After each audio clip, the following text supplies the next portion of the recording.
Oke, soal pertama itu soalnya adalah dalam sebuah industri fabrikasi, sebuah batang aluminium dengan panjang 1,5 meter dan diameter 4 cm sedang diuji untuk mengetahui responnya terhadap gaya tarik aksial.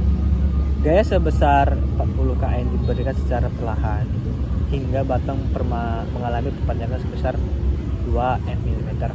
Modulus elastis aluminium adalah 70 GPa. Namun saat menggunakan material yang berbeda dengan panjang yang diameter yang sama, yaitu baja dan modulus elastis 200 GPa, pengujian yang sama dilakukan, akan tetapi gaya yang diberikan pada batang baja adalah 40 kN, sama seperti gaya yang diterapkan pada batang aluminium. Oke, yang dipertanyakan adalah hitunglah tegangan dan regangan yang terjadi saat batang aluminium. Yang kedua adalah hitunglah panjang perpanjang yang akan terjadi pada batang saat diberikan gaya yang sama sebesar 40 kN.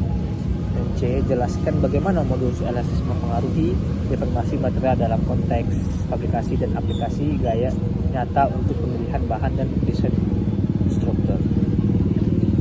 Oke, yang pertama kita menghitung tegangan dan regangan. Yang pertama adalah tegangan. Di sini tegangan rumusnya yaitu adalah sigma sama dengan F per A, di mana F ini adalah gaya tarik, A adalah luas penampung batang. F yaitu 40 kN atau 40.000 N, dan A karena berbentuk lingkaran maka A dihitung sebagai A Pi dibakar 2 per 4 menggunakan diameter 4 cm atau 0,04 m. A sama dengan Pi kali 0,04 akar 2 per 4 sama dengan 0,0012564 m persegi. Jadi tegangan yang dialami adalah sigma 40.000 per 0,0012564 sama dengan 3183 MPa. Oke, yang kedua adalah regangan. Regangan rumusnya itu adalah delta per L. Delta itu adalah perubahan panjang. Di sini 2 mm atau 2,002 meter. Dan L panjang awal batang adalah 1,5 meter. Jadi 0,02 per 1,5 sama dengan 0,00133. 3 atau 3 guys. Oke, jadi tegangan pada batang aluminium yaitu 31,83 megapascal atau MPa. Dan kedua, regangan pada batang aluminium adalah 0,00133. Oke, yang kedua itu adalah perpanjangan batang baja pada gaya yang sama.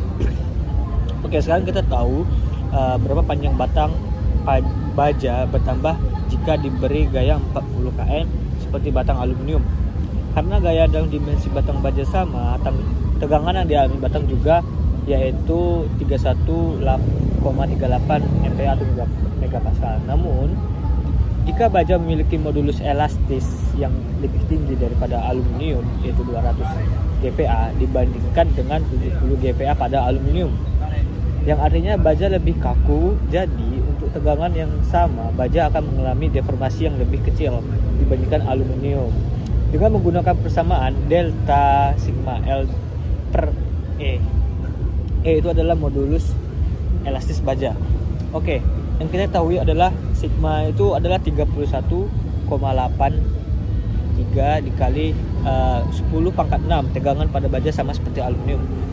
L itu adalah panjang awal batang yaitu 1,5 meter dan modulus elastisnya adalah 200 kali 10 pangkat 9 seperti ada di soal. Yaitu dengan cara kerjanya ada delta sama dengan 31,83 dikali 10 pangkat 6 dikali 1,5 per 200 X dikali 200 dikali 10 pangkat 9, yaitu hasilnya 0,00239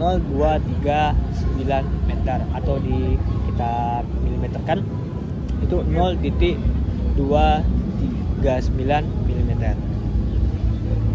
Artinya perpanjangan yang terjadi pada batang baja hanya 0,23 mm saja, jauh lebih kecil daripada batang aluminium yang mengalami perpanjangan 2 mm.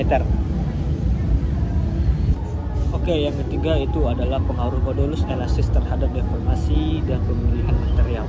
Yang perlu kita ketahui di sini adalah modulus elastis adalah ukuran kekakuan material. Semakin besar modulus elastisnya, semakin sulit material tersebut mengalami perubahan bentuk saat diberikan gaya. Dalam konteks fabrikasi dan atau manufaktur, memilih material yang sesuai dengan kebutuhan deformasi sangat penting. Misalnya, untuk struktur bangunan atau jembatan, kita menginginkan material yang kaku untuk tidak mudah berubah bentuk saat dibebani. Seperti baja, ini memastikan stabilitas dan keamanan struktur dalam waktu jangka panjang. Oke, yang kedua itu adalah pada komponen elastis seperti karet di suspensi kendaraan atau bagian yang harus menahan getaran. Material dengan modulus elastis lebih rendah lebih cocok karena lebih lentur dan mampu menyerap energi. Dan yang ketiga adalah kita harus memahami modulus elastis membantu insinyur menentukan bahan terbaik berdasarkan kekuatan, kekakuan, dan keandalan pada aplikasi nyata di dunia nyata. Oke, nomor 2 yaitu adalah jelaskan hingga orang awam paham tentang diagram tegangan dan rengganan aplikasi dalam desain.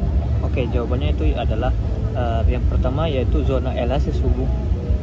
Zona elastis itu adalah hubungan tegangan dan renggangan bersifat linear. Material dapat kembali ke bentuk semula jika dilepaskan. Contoh seperti karet yang ditarik lalu dilepas kembali ke panjang awalnya. Nah, yang kedua, B, batas elastis yaitu yield point. Titik terakhir zona elastis di sini material mulai mengalami deformasi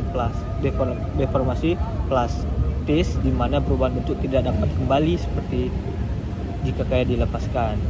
Oke, C, zona plastis. Material terus memanjang secara permanen meski tanpa banyak tambahan gaya. Ini adalah zona deformasi permanen. Yang keempat, zona patah atau fracture. Titik deformasi. Material tidak dapat mampu lagi menahan gaya dan patah. Oke, dan aplikasi dalam desain yaitu adalah bangunan dan jembatan. Material dengan zona elastis dan plastik tinggi seperti baja digunakan untuk menahan beban tanpa patah. Nah, B, mesin. Material dipilih agar tidak mencapai zona plastis selama digunakan, memastikan ketahanan mesin tersebut. Material elastis, komponen seperti suspensi mobil memilih beban elastis yang fleksibel tanpa mengalami deformasi permanen. Oke, nomor 3 yaitu adalah sebuah pipa stainless steel sepanjang 50 mm difungsikan sebagai penghubung untuk solenoid elektromagnet yang digunakan untuk menarik beban semaksimal sebesar 1 ton atau 100.000 kilo. Untuk memastikan keamanan operasional, berapa diameter minimum pipa tersebut? Jika distandarkan safety factor perusahaan sebesar 4 material pipa adalah stainless steel yang yield strength-nya adalah 250 MPa atau megapascal. Oke, jawaban nomor 3 yaitu adalah kita ketahui dulu yaitu panjang pipa atau L sepanjang 50 mm dan dulu beban maksimal yang ada di soal yaitu adalah 1000 kilo atau 1 ton.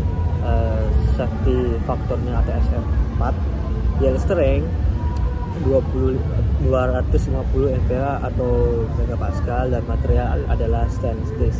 Langkah penyelesaiannya adalah kita harus mencari konversi badan kesatuan Newton terlebih dahulu yaitu F. F itu adalah gaya tarik. Di sini adalah F sama dengan M kali G yaitu 1000 kilo dikali 9.81 M per S second. Ini didapatkan dari percepatan gravitasi bumi.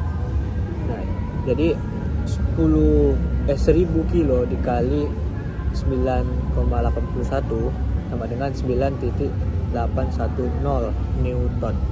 Oke, yang kita dapat satu ya. Dan kedua, hitunglah tegangan izin dengan mempertimbangkan safety faktornya sigma, yaitu kita menggunakan sigma dibagi safety yield strength dibagi dengan safety faktornya. Yield strength-nya adalah 250 MPa dibagi safety SF-nya yaitu 4, jadi 62,5 MPa atau 6,5 Newton per persegi mm pangkat 2. Nah, yang ketiga, kita mencari luas penampang minimum menggunakan rumus tegangan sigma, yaitu F A per A. Jadi A F per sigma. A 9 F itu adalah kita mendapatkannya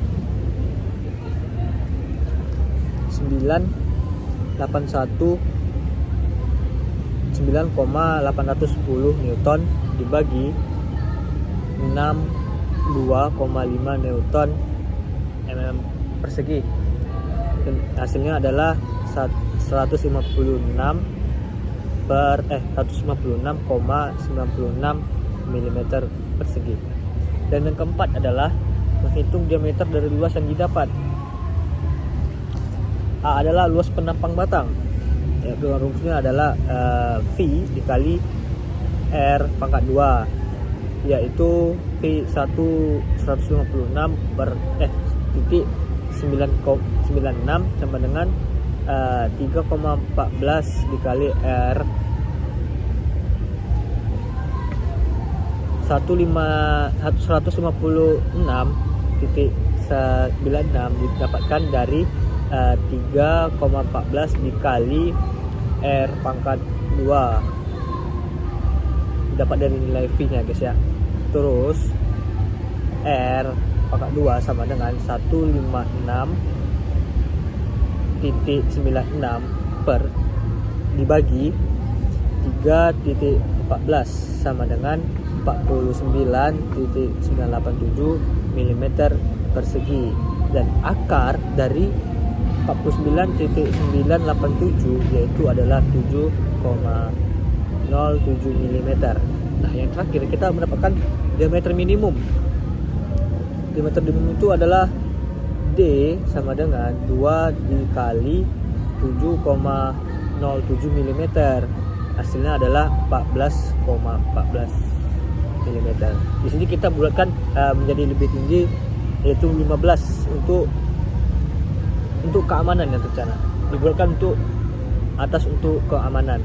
Kesimpulan di sini adalah diameter minimum pipa yang dibutuhkan adalah 15 mm untuk menahan beban 1 ton dengan safety faktor 4.